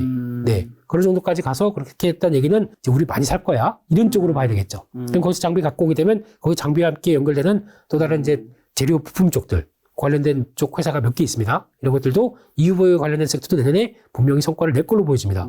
왜냐면 아무리 힘들었어도 우리 기술에 대해서는 처지지 않겠어 라고 하는 의도가 충분히 있었기 때문에 이런 쪽에 대한 변화 끌고 가는 삼성전자 SK하이닉스의 흐름들은 여전히 관련된 종목과 함께 또 이것도 예전에 많이 당해봤거든요. 새로운 기술이고 앞으로 끌고 갈 기술이라고 보는데 그거를 일본 쪽이나 아니면 다른 쪽에서 끌고 왔었을 때 거기서 또 어떤 지각 변동이 나왔을 때 이거 그냥 우리는 또 이제 국산화해야 된다는 또 그때 그래 하게 되면 늦거든요. 그러니까 미리 국산화를 맞춰놓기 시작하는 거죠. 이런 변화가 나왔을 때 같이 보조를 맞추는 회사들 이거는 내년에 많이 클 수밖에 없습니다. 반도체 말고는 다른 데는 없는 건가요? 아니죠. 예. 이미 좀 던져놓고 그 다음에 저 다음으로 보게 되면 지금 시장에서 또 많이 잊혀진 섹터 중에 하나가 전력기기 쪽입니다. 변압기. 지난번에도 이 얘기 드렸었는데 한번 또 쭉 가다가 또 조정이 나오더라고요. 이럴 때는 또 사야죠. 지금 이쪽도 그 실적 발표될 때 기대감 때문에 쭉 올랐다가 발표되고 역시나 좋아. 그러면은 지나가면 또 밀립니다. 이런 어떤 주가의 출렁임들이 나옵니다. 이런 거를 충분히 이용하시는 것도 좋다라고 하게 되면 전력기기 쪽도 어떻게 보면 2차 전지가 크고 거기다 충전하고 그러면 전력을 좀 담아놓고 ESS 크고 이거 다 뭐가 해야 됩니까? 전선으로 갔다가 중간에서 변압을 계속 해줘야 되겠죠. 거기다가 또 ESS에 그 담는 정인력을 또 초고압으로 쏴줘야 중간에 또 계속 압력을 바꿔주면서 최종 유저한테 들어가는 과정까지 본다. 그러면은 이거는 미국도 그렇고 전 세계적으로든 계속 또 확대될 수밖에 없는 섹터입니다. 그래서 이쪽은 계속 또 인프라 투자할 거고 그쪽에 대해서는 신경을 많이 쓰다 보니까 변압기, 전력기기 쪽은 여전히 밀리게 되면 기회라고 봐야 될 것 같은 섹터. 여기는 뭐 추천이나 어떤 종목이 여기 관련된 거죠? 사람들이 바로 안 떠오를 것 같아서. 아, 그러세요? 변압기 하게 되면 HD, 현대일렉트릭, 네, 효성중공업, 네, 그리고 좀 작은 종목 쪽으로는 뭐 일진전기, 뭐 재룡전기 이런 쪽이 있습니다. 이쪽은 워낙 주가도 보게 되면 꾸준히 올라왔어요. 꾸준히 올라왔는데 이걸 매매를 못할 정도냐? 아닙니다. 올라온다고 하더라도 주봉상 같은 경우 보게 되면 이렇게 쭉 그러니까 분기 실적 발표될 쯤은 강합니다. 발표되고는 아 좋은 건 알겠는데 다음 실적 발표 때까지 기다려. 이렇게 되다 보니까 이런 쪽에서는 같이 대응은 충분히 할 수 있다라고 봐야 될 것 같고요. 마지막으로는 화장품 쪽 여전히 좋게 봅니다. 네. 저희가 아무리 경기가 안 좋아도 화장 안 하겠습니까? 화장은 다 합니다. 근데 예전과 다르게 뭐 SD 로더 이런 거 뭐 고가 화장품 뭐 또 설화수 이런 거 받는 것보다 요즘은 약간 중저가를 더 좋아하더라고요. 그렇게 되면 중저가의 브랜드력을 갖추고 있는 회사 쪽으로 나가는 그걸 만들어주는 회사가 OEM, ODM 회사들이겠죠. 이런 것들은 여전히 내년에도 좋을 것이다 라고 바라보게 되면 그런 이제 중국을 배제하고 중국 손절한 다음에 일본, 동남아, 미국 이런 쪽에서 성과나는 화장품 업체들은 그것은 또 괜찮겠다고 봐야 되겠죠. 그렇게 되면 그런 화장품 업체 쪽으로도 계속 관심을 가져야 된다. 이렇게 바라보고 있습니다. 자, 그럼 2023년에 굉장히 가장 뜨거웠던 2차 전지는 내년에 좀 어떻게 보세요? 2차 전지는 상반기 중에 어느 정도 좀 변화를 좀 업황 안 좋은 건 누구나 다 아는 사실이고요. 안 좋았던 업황을 어느 정도 회복하려고 생각을 들어올 겁니다. 그래서 가장 중요한 거는 제가 많이 얘기하는 것 중에서 2차 전지를 살려고 하는데 뭘 어떻게 사야 될까요? 라고 하게 되면 그게 핵심은 저점에서 계속 사는 것도 물론 중요하겠지만 많이 빠졌는데 이거 요만큼 샀다가 이제 됐다. 그래서 본격적으로 덜컥 살 수 있는 시기가 온다라고 하게 되면 몇 가지를 보셔야 되는 게 첫 번째가 리튬 가격. 리튬 가격을 통해서 여러 가지 메탈 가격들의 흐름들까지 생각할 수 있다. 그러면 이게 반전이 나와야겠죠. 근데 지금은 많이 빠졌습니다. 많이 빠졌기 때문에 여기서 더 하락하는 것보다 어느 정도 저항력이 나올 거고 거기다 그러면 제일 중요한 거는 리튬 생산하는 광산 업체는 그렇게 가격이 빠졌는데 거기다가 생산을 더 할 거예요? 확 줄여버리죠. 생산을 줄여버리다 보니까 그러니까 재고는 있던 거는 알아서 소화되게 놔둘 거고 거기다가 생산량은 줄일 거고 그러면 자연스럽게 가격은 이제 바닥을 만들어가는 상황들이 나오겠죠. 그런 시점이 나오는 게 한 내년 1분기 정도면 나오지 않을까 생각되고 있고 그걸 반영한 세계 최대 리튬을 생산하는 업체 알보말이죠. 알보말 ALB 이 회사 같은 경우도 어느 정도 딱 보기 3분의 1 토막 났습니다. 그러니까 저희가 뭐 에코프로 BM이 많이 빠졌다고 하는데 이런 회사 자체도 3분의 1 토막 날 정도면은 그만큼 힘들었다는 얘기겠죠. 나오기 시작하고 거기서 변화가 나오기 시작하는 변화 이 두 가지를 보시면서 바닥권의 흐름들 찾아가셨으면 좋겠는데 또 하나 변화는 제가 전기차 관련된 쪽에서 이제 전기차 안 되느니 뭐 수요 망했느니 이제는 이런 거 안 쓰고 다시 뭐 디젤차 아니면 뭐 하이브리드 차 이런 걸로 돌아간다고 하는데 아닙니다. 내년 초 가게 되면 또 변화가 나오는 게 지금까지는 미국의 IRA 법안을 통해서 자동차 구매 보조금이 전기차를 사게 되면 보조금이 산 다음에 어느 정도 일시가 지나면서 지급을 했습니다. 그러면 사고 나서는 당장 효과가 없었죠. 내년부터는 사면서 바로 지급합니다. 그러면 지금 하반기 들어서 잠깐 내년부터 바뀌는데 지금 전기차가 살 필요 없잖아. 기다려야지 하는 효과가 나왔을 수도 있어요. 그것까지 반영이 된다라고 하게 되면 내년에 기다렸던 이연 수요가 좀 들어올 수가 있겠죠. 그렇게 되면 전기차 의외로 다시 확장을 하는 걸로 보여지고 있고 특히 만약에 전기차가 수요가 꺾였다라고 생각하는 것 때문에 또 하나의 요인 중에 하나가 금리지 않습니까? 그러니까 금리가 지금 또 많이 올라서 지금 뭐 시중도 안 좋은 사람들은 뭐 15% 20%까지 이자를 낼 정도로 해서 자동차를 사야 되게 되면 누가 하겠습니까? 근데 금리가 이제 떨어진다라고 하게 되면 어떤 2년물, 1년물 단기물 같은 경우는 하락하기 시작하게 되면 거기서 같이 플러스 알파 가상금리까지 나오는 이런 금리를 만들어가는, 그러니까 리스나 아니면 할부를 만들어가는 구조에 금리가 떨어지기 시작하게 되면 이제 좀 살 때가 되지 않았어? 생각할 수가 있겠죠.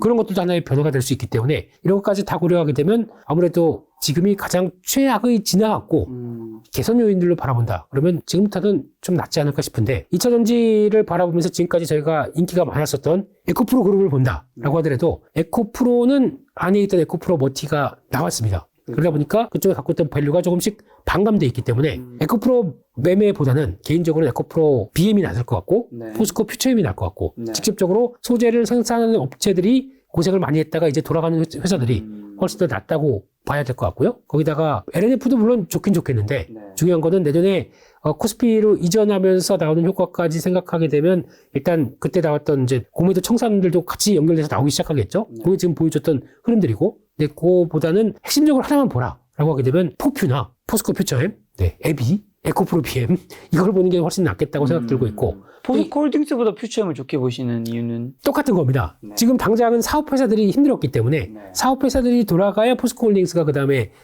그래서 이제 돌아가기 시작하는구나 알기 시작하겠죠. 그러니까 지금 업황 가장 안 좋았을 때는 그래서 돌아가기 시작할 때는 사업회사들을 먼저 보는 게 맞더라고요. 그러면 그게 돌아가면서 나중에는 좀 지주회사 성격들의 종목들이 그 다음에 움직이기 때문에 그거를 보셨으면 좋겠고 게다가 또 내년 같은 경우는 개인적으로는 같은 2차전지라고 하더라도 새로운 게 좀 나올 겁니다. 그러니까 지금 저희가 알고 있듯이 양극재만 계속 바라보고 있는데 이거 말고 오히려 음극재 쪽에서도 변합니다. 예전에 흑연에서 또 인조 흑연으로 나오는데 지금 보니까 중국에서 자꾸 흑연 가지고 또 제동을 걸려고 그러죠. 우리 거의 아직까지도 흑연 같은 경우는 중국의 의존도가 상당히 높습니다. 그리고 거기다가 자꾸 이거 우리 건데 또 수출 통제하고 뭐 이런 쪽으로 나오면 기분 나쁘지 않습니까? 네네. 빨리 돌아갈 것 같습니다. 돌아가는데 더 중요한 거는 양극재 가지고 어떤 여기에 대해서 NCM 계열 쪽에 전기를 일으키는 어떤 용량이나 에너지 밀도 이런 걸 가지고 계산할 수가 없기 때문에 음극재가 가장 중요합니다. 그러니까 충전 빨리 되고 좀 더 안정성 거기다가 또 에너지 밀도 높여서 그만큼의 효율을 높이는 과정들 이게 음극재가 제일 중요합니다. 그러면 음극재가 나오는 변화 쪽에서 실리콘 음극재가 이제 드디어 탄생하기 시작하겠죠. 그 나중에 지나고 나면 뭐 리튬 메탈 쪽도 음극재가 들어오기 시작하면서 또 최종 전고체 배터리 쪽은 간다고는 하지만 그 중간 동안에 내년에 가장 2024년부터는 개화될 시기로 봅니다. 그렇기 때문에 실리콘 음극재 관련된 종목들 이것도 내년에 변화 요인을 보면서 또 체크해야 될 걸로 보여지고 있습니다. 그럼 배터리 셀 쪽은요? LG 솔루션, SDI, SK 쪽은? 저건 뭐 워낙 잘하니까요. 네. 예, 잘해서 그냥 그대로 가겠다고 싶은데 제가 이제 같은 기대 수익을 보고 매매를 한다라고 하게 되면 제가 지금까지는 한 번도 셀 업체들을 매매해 본 적은 없습니다. 네. 그냥 추세만 흐름들 보고 많이 빠졌고 추세 돌아가는 거 이런 것만 확인했을 거고 제가 매매를 많이 했던 쪽은 거의 소재 쪽. 네, 이쪽이 더 탄력적이고 변화가 높다 보니까. 2차 전지하면 사실 공매도도 관련 지어서 이게 안 여쭤볼 수 없는데 공매도 한시적 금지를 이제 했는 상황이고 내년 6월까지인가요? 네. 이게 내년 상반기에도 시장에 좀 미친 영향이 있는지랑 공매도 뭐 금지 상황에서 유리한 투자 방법 같은 것도 있을까요? 미치는 영향을 생각하다 보니까 미치겠어요. 네, 왜냐면은 이게 지금 네. 아직도 공매도가 그대로 꽉 차 있으면은 이거 뭐 어떻게 하겠다는 거냐. 그러니까 여기서 지금 이들은 버티는 것 같아요. 여기서 지금 업황이 뭐 돌아가겠어? 라고 생각하는데 돌아가는 시도만 나온다 그러면 아이고 안 되겠다. 그래서 빨리 정리를 하겠죠. 그러면 이게 청산되는 과정들은 나올 겁니다. 근데 그게 어떤 방법과 어떤 모멘텀으로 나오는지가 제일 중요하겠죠. 근데 그런 걸 본다고 하게 되면 일단은 지금 또 이쪽에서 뭐 또 시장 조성자라고 해서 또 계속 살짝 또 들어오긴 합니다. 네, 그런 쪽에 이제 증권사랑 연결된 부분들도 물론 있고 그러다 보니까 이게 좀 또 시장 조성자들은 수수료가 없어요. 네, 그러니까 아주 좋지 않습니까? 그냥 슬쩍 밀어넣기 좋지 않습니까? 이런 변화들도 나오긴 하는데 중요한 거는 일단 지금 내년 6월까지는 이런 공매도가 추가로 안 되기 때문에 또 이번 같은 경우가 코스피 코스닥 150 정기 변경이 있습니다. 이럴 때 보면 저희가 코스피 200으로 들어가거나 코스닥 150으로 들어가게 되면 저희가 떨었어요. 왜냐면 저기 들어가게 되면 이제 처음엔 패시브 자금이 들어와서 수급이 좋아지는데 들어가는 다음부터는 오히려 물량이 나올 것이다. 그러니까 공매도 출회가 되면서 기본적으로 들어왔으니까 자 신고식 해야지 그래서 나올 것이다라고 생각했는데 이번에 그게 없어요. 공매도가 없다 보니까 얼마나 자유롭습니까? 그래서 그런 변화가 나와서 이런 행복한 세상에서 뛰놀고 싶어라는 분위기 쪽으로 움직이긴 할 겁니다만 그게 또 아직 어두운 그림자가 있는 게 한시적이지 않습니까? 내년 6월달까지. 그러니까 이 사이에 공매도 그리고 또 대주주 양도세 관련된 어떤 정부가 개인 투자를 위해서 여러 가지 불합리한 정책들을 바꾸겠다라고 약속했던 부분들을 이제 해야죠. 해서 바꿔줘야 되는데 그게 이제 좀 딜레이 되고 안 되게 되면 그게 좀 가슴 아픈 사실이고 게다가 또 입법이 바뀌면서 변화를 끌어낼 게 이제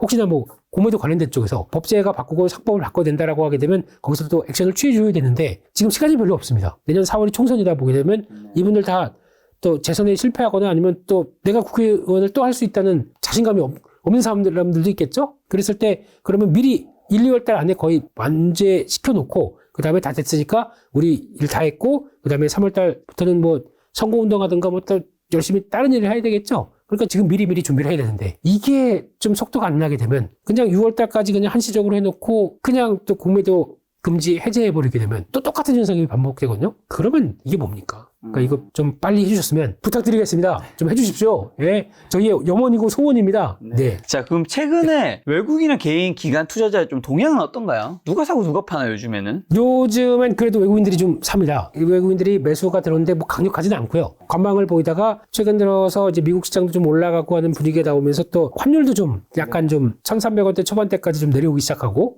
그리고 또 신흥물 국제금리가 안정을 받고 하다 보니까 이제 약간 슬슬 신흥국 쪽으로도 좀 들어와야지 라는 쪽도 보여지고 있는데 그게 이제 반영이 되면서 외국인들 매수 들어오는데 과거만큼 뭐 폭발적이진 않고요. 또 그때 삼성전자, SK하이닉스 많이 샀었죠. 그러다 보니까 그런 과정들이 나왔고 여기서 중요한 거는 외국인들이 시장에서 이제 공매도가 안 되다 보니까 그거를 이제 조절하기 위해서 약간 선물 쪽으로 움직입니다. 개별 주식 선물이나 아니면은 선물 그러니까 코스피 200 같은 경우를 좌지우지하면서 그걸 가지고 좀 쥐락펴락하는 경향이 나오다 보니까 그것 때문에 변동성이 좀 나오기 시작하죠. 그런 쪽에서 일단 결론적으로는 지금 외국인들은 주식 매수하고 있고 거기다 선물 매수 기조고 선물 매수를 하게 되면 기관들은 거기다 보고 아이고 우리 큰형님이 선물 매수하시니까 우리 거기서 먹을 게 없나 프로그램 매수만 연기돼서 합니다. 저희가 보통 스프레드라고 하는데 선물과 현물을 연계시켜서 하는 게 0.000001 이래도 그걸 먹으려고 들어옵니다. 하게 되면 뭐 몇만 원이라도 기관들은 그거 먹으려고 스프레드 보면서 들어오는 이런 프로그램 매매를 하는 거 보면은 참 2만 원 주고 때려주고 싶어요. 네. 네. 그런 거 하면서 외국인들 쫓아다니면서 매매를 하고 있다 보니까 참 그렇긴 하죠. 그래서 아직까지는 외국인 기관 그래도 현물 매수 기조다라는 쪽이 지금 보여지고 있는 현실이고 지금 미국 시장이 괜찮고 나오는 매크로 지표들이 안정이 되다 보니까 나오는 변화라고 봐야 되겠죠. 네. 외국인은 좀 사고 있으면 뭘 사고 있어요? 지금 가장 많이 사는 쪽은 역시나 IT 반도체입니다. 이쪽을 가장 많이 사고 있고 그동안에 가끔씩 보게 되면 금융주도 매수했는데 요즘에는 금융주 매수는 좀 관심이 없는 것 같고 좀 떨어져 있고 거기다가 2차전지 쪽도 매수가 들어옵니다. 들어오는데 본격적으로 와 바닥을 찍었기 때문에 대거 매수도 아니고 선별적으로 진입은 들어오는 것 같고 이런 쪽에서 그래도 일단은 반도체 쪽이 가장 비중이 높다고 봐야 되겠죠. 네. 그럼 이제 올해 돌아보는 지금 세 가지 정도만 드리면 2023년 연말이잖아요 벌써. 물린 주식 있는 분들 보통 연말 되면 한 해 좀 점검하고 돌아봐야 되니까 그렇습니다. 물린 주식 내년까지 가져가야 되는 경우도 있고 안 가져가야 되는 경우도 있을 텐데 좀 어떻게 대응해야 될까요? 물린 주식 있으면 일단은 12월 31일 마지막 날에 좀 정한석도 넣고 기도부터 좀 하셔야 될 것 같고요. 네. 그리고 아마 중요한 거는 주식하다가 물리는 거 많죠. 많습니다. 그리고 다반사고요. 근데 물리는 게 중요한 게 아니라 물린 거 가지고 이걸 어떻게 빠져나올 것인가 아니면 지금 보통 주식하다 보면 아예 물릴 각오로 들어가는 종목도 있습니다. 그래야 나중에 수익 크게 보는 경우도 있거든요. 근데 그런 걸 감안한 단계 쪽에서 지금 움직이는 종목인지 그러니까 즉 내년의 전망을 봤을 때 이거 그러면 지금 물렸다고 하더라도 충분히 나올 수 있는 종목인지 아닌지에 대한 판단을 해야 되겠죠. 그러면 이제 또 연말쯤 되게 되면 또 여러 가지 자료들 쏟아지는데 그거보다 제일 중요한 거는 나에 대한 판단이 중요합니다. 내가 바라보는 뭐 아무리 주변에서 증권사 리포트나 아니면 주변에서 부장님이 야 너만 알고 이 종목 너만 사라고 한다고 하더라도 내 마음에 안 들면 못 삽니다. 부장님이 나중에 야 내가 사라고 그랬지 그래서 돈이 없어서 못 샀어 이러면 되는데 진짜 내가 생각하는 섹터고 생각하는 종목이 맞다라고 해서 너만 보면 사 그러면 제가 더 마음이 동하기 시작하겠죠. 그래서 내가 보는 종목인데 라고 하다 보니까 그런 것과 함께 나만의 시각이 좀 필요하거든요. 그러니까 그러려면 지금 나오는 여러 가지 데이터들이나 또 흐름들을 봐서 이게 내년까지 해서도 충분히 빠져나오고 수익을 보고 있을 종목일지에 대한 공부를 자세히 할 필요는 없고요. 그런 어떤 감을 좀 가져가시는 것들. 그러려면은 평소에 좀 그냥 그렇다고 제가 주식 공부를 하라는 얘기는 좀 드리고 싶지 않습니다. 차라리 그냥 주식 공부를 하는 거는 주변에서 얻으셔야 돼요. 나 이제부터 주식 공부해야지. 그러면서 책 주문하고 뭐 해가고 그래서 재무제표부터 이렇게 하는 거 이거 별로 좋지 않습니다. 그거는 나에 대한 스트레스만 남습니다. 아까 우리 작가님께서 보여주셨듯이 시장 이런 뉴스도 있냐 하면서 내 귀에 통역사 뭐 이러면서 은근슬쩍 쓱 보고 이런 것 통해서 이런 것들도 바뀌는구나. 그러면 바뀌었을 때 그러면 가장 먼저 뭐가 바뀌겠지? 그러면은 핸드폰이 바뀔 거고 핸드폰 수요가 좋아질 거 아닙니까? 그럼 핸드폰 수요가 좋아지면 핸드폰 부품주 관련된 종목들 사볼 수 있는 거고 거기 들어가는 핵심적인 AP라고 하는 두뇌 칩이나 아니면 들어가는 메모리가 좋아지겠지? 그러면 반도체가 좋아지겠구나. 한 이런 연관된 작업 쪽에서 제가 생각하는 공부는 생각을 넓히는 겁니다. 이게 더 중요할 것 같아요. 그래서 결론은 나중에 뭘 사? 라고 하는 물음을 자기한테 하셔야 되겠죠. 그게 해답을 내리면서 찾아가는 게 그게 생활화되기 시작하게 되면 나도 어느 순간 고수가 될 예.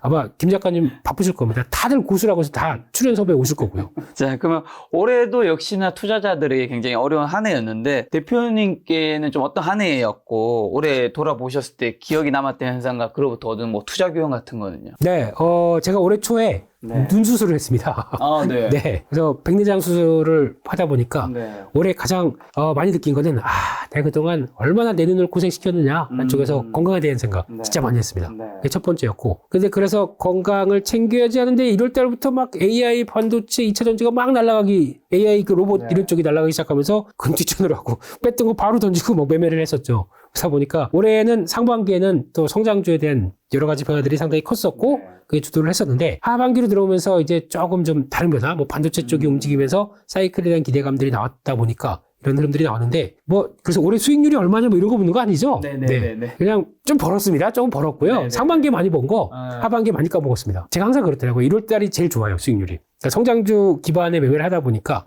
1월 효과와 함께 나오는 게 가장 좋고 그때에서 좀 수익 좀 났으면 이걸 얼만큼 지키느냐가 제 목표더라고요. 근데 아니나 다를까 추석 이후부터는 계속 깨지는 거 이제 이렇게 좀 복구하고 이런 것들이 다 한계였으니까 그게 저처럼 하시면 안 됩니다. 편안하게 항상 돈 모셔야 되지. 한때 왕창 벌었다가 이거 깨먹는 거 이런 거 보고 있으면은 별로 안 좋겠죠. 네. 그래서 아마 내년도 거의 비슷하긴 할 것 같아요. 근데 내년은 아마 좀 시장이 좀 다양한 투자 아이디어가 나올 것 같습니다. 네, 그런 쪽에서 아까 뭐 관심 있게 보는 섹터가 뭐냐라고 말씀하셨는데 그거보다 좀 약간 한 달짜리나 아니면 또 한 몇 개월짜리 어떤 주도 섹터를 갖고 있는 종목들이 좀 나오기 시작할 겁니다. 그런 것들도 한번 보시고 대응한다고 하게 되면 내년은 아까 말씀드렸듯이 좀 시야를 좀 넓히셔서 이게 저 테마주나 안 봐가 아니라 테마주가 왜 만들어졌는지에 대한 배경도 보시면서 하셨으면 좋겠습니다. 지금 혹시나 그럼 현금 비중은 어느 정도나 지금 가져가야 될까요? 현재 제 기준으로는 한 20% 정도 있습니다. 근데 이거는 장중에 매매했다가 다시 정리하고 장중 매매가 좀 빠르다 보니까 그런 측면들이 있는데 아마 내년을 바라보는 입장 쪽에서 혹시 포트폴리오 같이 꾸려 가신다라고 하게 되면 지금 기조 그렇게 나쁘지 않기 때문에 약간 저처럼 비슷하게 한 10%에서 20% 정도까지는 현금을 두시고 혹시나 아까 말씀드렸듯이 연말에 기대감이 좀 앞섰던 부분들이 약간 좀 실망으로 나왔을 때 좀 시장이 출렁인다. 그럼 그런 때 이용하면서 좀 비중 늘렸다가 다시 내년 초에 가면 항상 대한민국은 1월 달은 좋거든요. 네, 그러면 그때 나와서 어느 정도 좀 비중 줄이고 이렇게 쥐락펴락, 밀보리, 쌀보리 이렇게 가셨으면 좋겠습니다. 자, 아무래도 근데 내년에 증시를 또 결정 짓는 것 중 하나가 올해 아마 4분기 실적일 거잖아요. 그렇죠. 그 4분기 실적 내년에 어떻게 좀 나올까요? 네, 내년 1월 달 가게 되면은 이번 4분기 실적 나오긴 할 텐데, 이제 4분기에 대한 한국 실적은 일단 좀 아쉽지만, 4분기에는 항상 비용들이 많이 들어갑니다. 네, 그래서 보통 보면은, 그래도 올해 어려운데 고생했으니까 인센티브 줘야지. 이런 비용들. 그래서 또 보니까 생각보다 좀 벌었게 되면은 또 직원들이 그러죠. 그거 좀 회사가 이렇게 물가도 많이 올랐는데 좀 더 줘야 되는 거 아니냐. 이런 쪽으로 나오게 되면 의외로 좀 인센티브를 많이 준다. 이만큼 나오기로 했는데 뚝 잘라지는 경우가 많습니다. 그래서 그런 거 감안하게 되면 의외로 판관비 쪽에서 들어가는 부분들이 아니면 또 올해 이거 좀 손해본 부분이 있는데 언제 좀 정리를 해야 될까? 4분기 하는 경향들이 좀 많아요. 그러면 그때 나왔던 거 올해 한 해 연간을 클로징하면서 나오는 좀 비용이나 이런 것들 정리하는 경우가 많기 때문에 4분기에 대한 기대감이 그렇게 높지는 않습니다. 그러니까 4분기는 실적에 대해서 빵빵할 것이다 라고 기대하지 마시고 올해 좋았던 섹터가 내년에도 좋아질지 아니면 올해 안 좋았지만 내년에는 좋아질지 대표적인 게 그거지 않습니까? 올해 한 1, 2년 동안 안 좋았는데 내년에 좋아진다는 얘기는 인플레이션 때문에 걱정을 많이 했던 섹터들 그러니까 즉 원가가 들어가는데 거기 운송 비용이라든가 아니면 거기 들어가는 뭐 인건비라든가 이런 것들이 올해 생각보다 많이 차질해서 그것 때문에 1, 2년 동안 실적이 안 좋았다게 되면 그게 이제 오히려 내년부터는 이제 인플레이션이 하강 압력을 받다 보니까 거기서는 이제 원가 구조는 좋아지겠죠. 이런 또 섹터나 종목들이 나올 수가 있거든요. 그런 것들은 하나의 또 흐름이기 때문에 그런 것도 한번 보셨으면 좋겠습니다. 자, 2023년에 사실 상반기 때는 2차 전지 놓치신 분들은 굉장히 소외감 느꼈잖아요. 그렇습니다. 이게 주도 섹터를 잘 좀 겨냥해야지 큰 돈을 벌 수 있다는 거 많은 분들이 좀 그때 느끼셨을 것 같은데 이 주도 업종 2024년에도 분명히 있을 텐데 판단할 수 있는 방법 같은 거 있을까요? 이게 되게 어떻게 보면은 이제 주도 업종이나 섹터에 대해서 이제 가장 중요한 건 인사이트를 가져가는 부분이겠죠. 근데 여기서 제가 드리고 싶은 얘기는 저희가 보통 이제 무슨 회사는 이제 주가가 막 올라가면서 인식을 합니다. 그거보다 더 이거를 알 수 있는 방법은 딱 비결은 산업을 보는 겁니다. 산업에 대한 얘기를. 그러니까 저희가 산업 관련된 쪽에서 뭐 업종 구분을 한다라고 하게 되면 뭐 15개 정도면 다 될 겁니다. 네. 근데 그게 아니라 같은 그 업종이라고 하더라도 전기전자 안에서 들어가 있는 뭐 2차 전지, 전기차 뭐 이런 쪽으로 쭉 들어가는 이런 또 세부 섹터들이 있다 보니까 무지 많은 거죠. 그런데 보통 징후가 나옵니다. 무슨 징후냐면은 이게 앞으로 되겠다라고 하는 이제 산업의 전망치들이 이렇게 성장할 텐데 라고 하는 가장 대한민국에서 주식을 할 때 놓치지 말아야 될 게 성장입니다. 이게 제일 중요한 것 같아요. 그러니까 저는 예전에는 그냥 가치 투자라고 그래서 무조건 싼 거 갖고 버티고 있으면은 나중에 언젠가는 돌아올 거야. 언젠가가 10년이 될 수도 있고 아니면 그 사이에 싸다라고 생각했는데 더 싸지는 경우도 많다 보니까 이게 싼 걸 가지고가 베팅을 했었을 때 물론 잃지는 않을 수 있죠. 내가 더 싸다 보니까 이거 더 싼데 그럼 더 사야지. 근데 돈은 한계가 있는 법이고요. 근데 그 싼다에 대한 판단보다 성장한다는 쪽의 판단을 더 먼저 가져가십시오. 저평가 종목인데 갑자기 이게 급등하는 경우는 그냥 저평가기 때문에 와 우리가 저평가 종목 사줘야지 해서 가는 경우가 거의 없습니다. 이거는 그냥 모멘텀에 뭐가 들어갑니다. 근데 저평가인데 거기다가 성장 모멘텀까지 붙어온다. 그게 주가가 폭발하거든요. 그걸 봤었을 때 그럼 대한민국에서는 주도 업종 그리고 템버거라고 하죠. 이걸 바라보는 섹터는 첫째는 턴어라운드 기반을 마련한다든가 안 좋았는데 적자 계속 나던 회사가 턴어라운드를 크게 할 수 있는 기반을 마련한다든가 그럼 그것도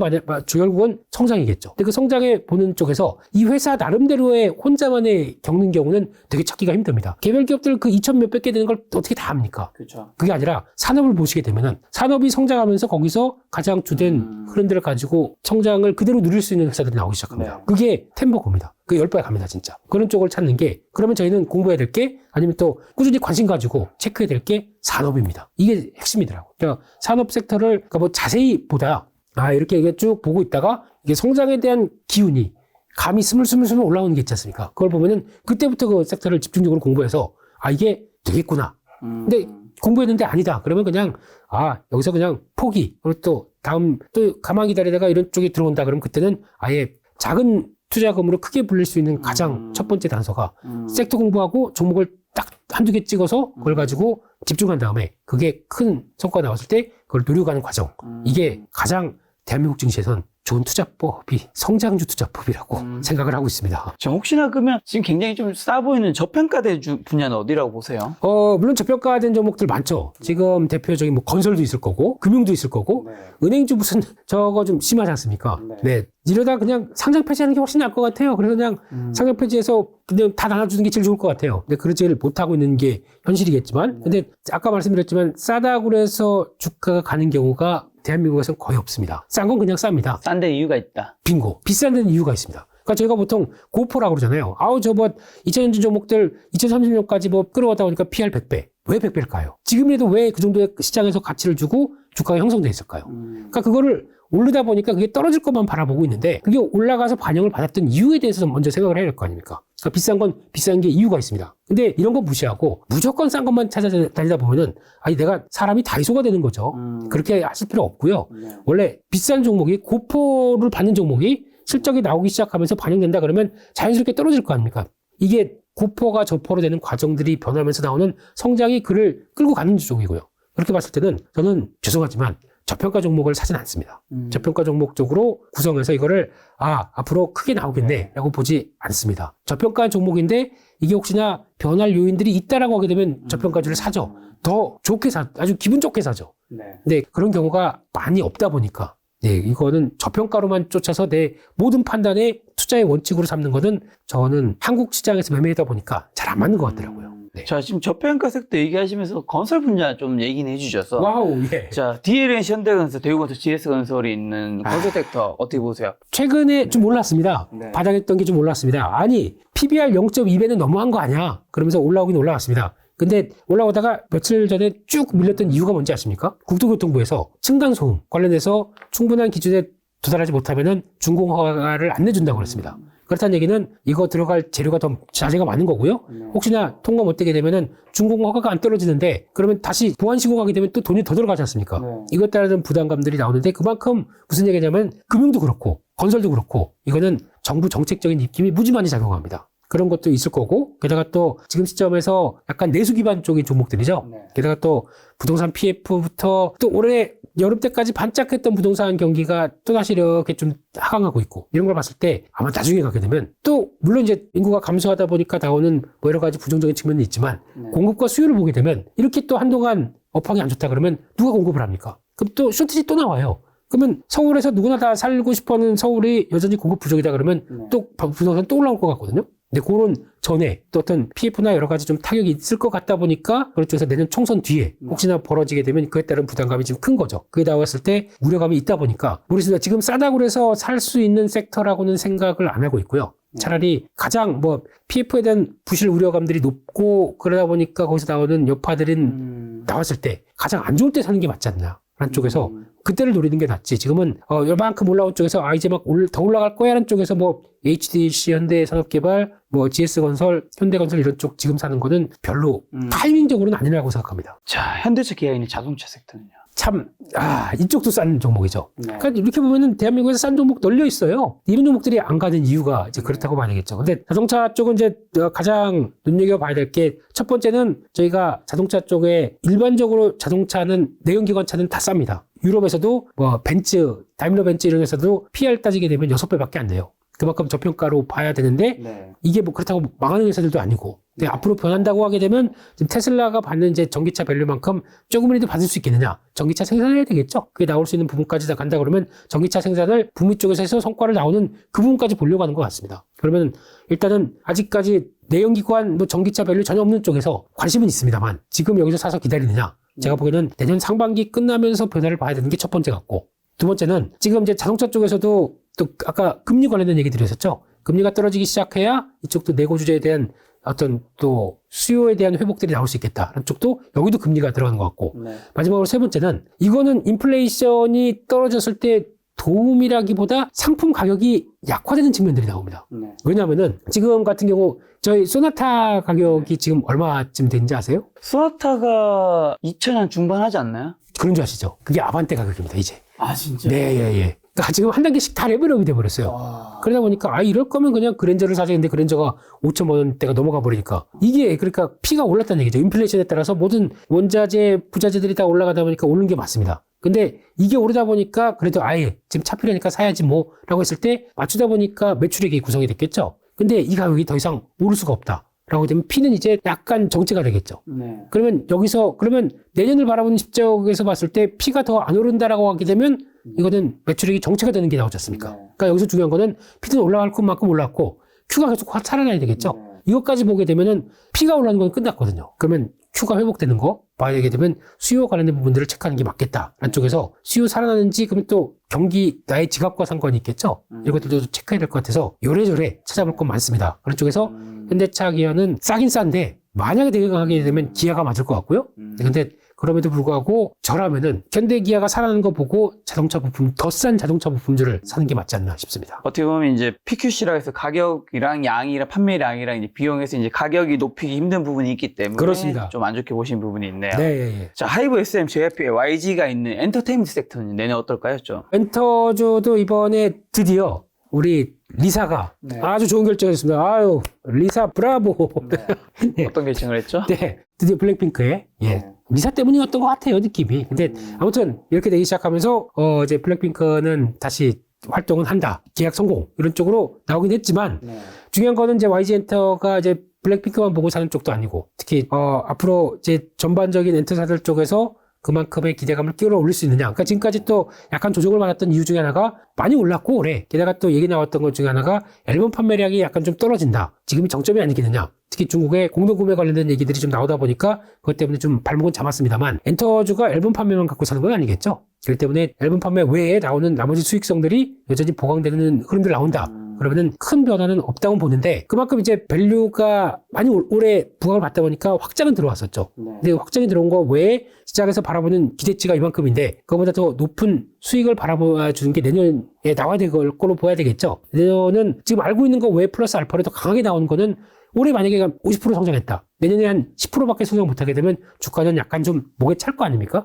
그런 쪽을 봤을 때 내년은 아마 엔터주는 저는 그렇게 봅니다. 많이 밀리게 되면 샀다가 올라오게 되면 파는. 그러니까 즉 일정한 저항은 좀 있을 것 같고요. 그런 쪽에 밸류를 확장시키는 어떤 큰 이벤트가 나오지 않는 이상은 지금은 흔들리면 사서 다시 돌아오면 파는 이런 트레이딩이 좀 필요한 쪽으로 바라보고 있습니다. 자, 그럼 오늘 이제 굉장히 많은 섹터 이제 한번 점검했는데요. 어우, 머리가 아프네요. 네. 2024년 종잣돈 한 1억 있다면 어디 어떻게 투자하면 좋은지 요약 정리 한번 해주신다면요. 투자란 관점에서 여러 가지를 다양하게 해보시는 것도 좋을 것 같습니다. 쉽게 말씀드리면은, 제가 주식만 한다고 해서 주식을 다 하는 것도 물론 중요하겠지만, 내년에 이제 여러 가지 뭐 토큰이라고 해서 STO라고 해서, 디지털 증권 같은 경우도 나올 경우가 있을 거고, 거기다 또 보면 내년에 또 좋아지는 국가별 쪽의 어떤 변화들, 이런 것도 많기 때문에 거기에 해당되는 ETF도 사보고 하는 다양한 투자의 방법들이 나올 것 같습니다. 그런데 조금씩 한번 좀, 그렇다고 내가 안 해본 거다 보니까 뭐 큰 돈을 하긴 힘들겠죠. 그러면은 100만 원이라도 한번 해봐서 이렇게 절차가 되는구나. 그러니까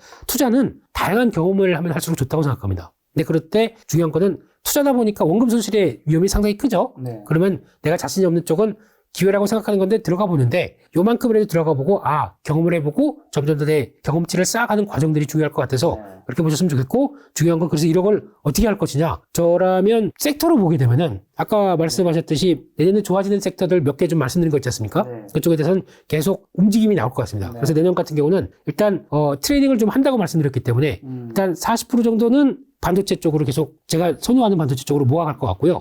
그리고 한 20% 정도는 2차 전지 쪽에서 아까 말씀드렸던 새롭게 부각되는 2차 전지의 섹터들, 이걸 또 한번 모아가려고 생각할 거고, 나머지 또 60%가 되겠죠? 그 중에서 20, 30% 정도는 실적 관련된 쪽에서 괜찮은, 아까 말씀드렸던 섹터들, 뭐 화장품, 문자, 전력기기부터 이런 시장에서 부각은 안 되지만 여전히 해볼 만한 쪽은 계속 쌀 때 샀다가 비쌀 때 파는 트레이딩 전략. 그러면은 총 보게 되면은 60%는 계속 끌고 가는데 30, 40%는 현금으로 뒀다가 아니면 왔다 갔다 하는. 왜냐면 내년에 변동성이 클 거라고 보여지고 있기 때문에 싸게 들어갔던 것들을 샀던 거 다시 올라오게 되면 팔고. 그래서 현금 비중은 30, 40%는 그냥 꾸준히 그때그때 많이 빠지게 되면 현금 비중은 거의 없겠죠. 근데 올라가게 되면은 다시 정리하다 보니까 현금 비중은 생기겠죠. 이렇게 변동성을 타는 전략 쪽으로 내년에는 포커스를 맞추겠습니다. 그럼 2024년에 좀 돈은 어디로 움직이고 부의 시간을 뭐가 있다고 보세요? 아마 내년은 그거 같습니다. 이제 금리가 지금까지 오르는 기조다 보니까 약간 이제 유동성이 위축됐었죠. 근데 내년은 시그널은 이제 유동성이 다시 약간 넓혀지느냐에 대한 초입적으로 바라보고 있기 때문에, 그렇게 되면은 실물 쪽들, 이런 쪽들로 다시 한번 넘어가는 첫 변화가 나오기 시작하겠죠. 그래서 그런 것들을 체크를 하셔야 되는데, 아마 예전에 알고 있듯이 만약에 유동성이 크다라고 하게 되면 실물 경제 쪽에서 나오는 어떤 부동산이나 이런 쪽으로 미치는 여파들은 아직까지 크진 않을 것 같습니다. 근데 앞서 말씀드렸던 시장은 새로운 거, 신선한 걸 좋아한다. 그러면 제가 계속 느끼는 거는 가상화폐라든가 아니면 뭐 토큰이라든가, 토큰이 쉽게 얘기하면 디지털화된 어떤 경제적인 권리, 가치를 보유한 증권 같은 거죠. 그런 쪽도 뭔가 좀 변화가 나오지 않을까. 안쪽에서 좀 열려놓고 봐야 될 것 같습니다. 자, 마지막으로 그럼 2024년 주식 투자 포인트랑 눈여겨볼 변수 한번 찝어주시면서 우리 개인 투자자분들 어떤 전략 시장에 대응해야 하는지 마저 코멘트 한번 주신다면요. 네, 일단 2023년 고생 많으셨습니다. 저희 김작가 TV와 함께 2023년 풍성하게 꾸리셨을 거라고 생각을 하고 있고요. 작가님이 이맘쯤이면 산타클로스 복장하시고 하셨어야 되는데, 그래도 마음만은 그렇게 하고 싶으시다고 합니다. 그래서 고생 많이 하셨고, 내년을 바라보는 입장 쪽에서 솔직히 지금 자신감이 그렇게 막 차오르지는 않으시더라고요. 상반기까지는 그래도 돈 좀 벌었는데, 하반기에 의외로 지금 시장에서 못 따라가서 좀 재미없었다. 올해 이러다가 또 마이너스로 또 내 계좌 마여가는 거 아니냐라고 많이 위축되셨을 것 같습니다. 그러실 필요 없고요. 저희가 개인 투자자라면 잘한 게 뭡니까? 일단 저희가 그렇다고 무조건 바이앤 홀드만 하면 안 됩니다. 개인 투자자는 개인 투자자답게 어느 정도 수익 나오게 되면 정리돼서 더 간다고 하더라도 챙길 거 챙기고 나 돈 벌었어. 계좌를 플러스로 마감시켜놓고 그 다음에 또 다음 전략을 보는 게 중요할 것 같거든요. 그렇기 때문에 아마 무조건 바이앤홀드로 내년엔 답이 없습니다. 그렇게 대응하시지 마시고 오히려 어느 정도 수익이 났다 그러면 적어도 반을라도 팔아서 반이 더 간다 그러면 나머지 더 가면 여기서부터는 땡큐. 그래서 또 챙기고 하는 약간 좀 수익을 확정지는 전략 쪽으로 점점 더 늘려가시는 게 어떨까 생각되고요. 게다가 또 내년은 변동성이 크다 보니까 쭉 밀리게 되면은 또 그것도 하셔야 되겠죠. 있는 돈을 또 점진적으로 또 다시 넣어야 되다 보니까 저점 매수죠. 그 활용하는 이런 전략도 필요하다 보니까 좀 다시 한번 처음에 말씀드렸던 것 똑같이 쌀보리, 뭐 밀보리인지 이런 것들 같이 하시면서 조금 역동적으로 움직이는 한 해가 되셨으면 좋겠습니다. 올해 대표님과는 사실 처음 이제 촬영을 뵀었는데 뭐 워낙 나와주셔서 좋은 인사이트도 주시지만 워낙 입담이 좋으셔서 저희 시청자분들이 아마 이 방송을 보면서 늘 재밌게 그런 이야기 좀 듣지 않았을까 싶습니다. 2024년에는 대표님과 좀 더 자주 함께하는 영상 콘텐츠 한번 만들어 보도록 하겠습니다. 오늘 만남의 손님은 김민수 대표님이었습니다. 지금까지 여러분 소중한 시간 함께 해주셔서 들어주셔서 정말 감사합니다. 오늘도 김 작가였습니다. 고생 많으셨습니다. 감사합니다.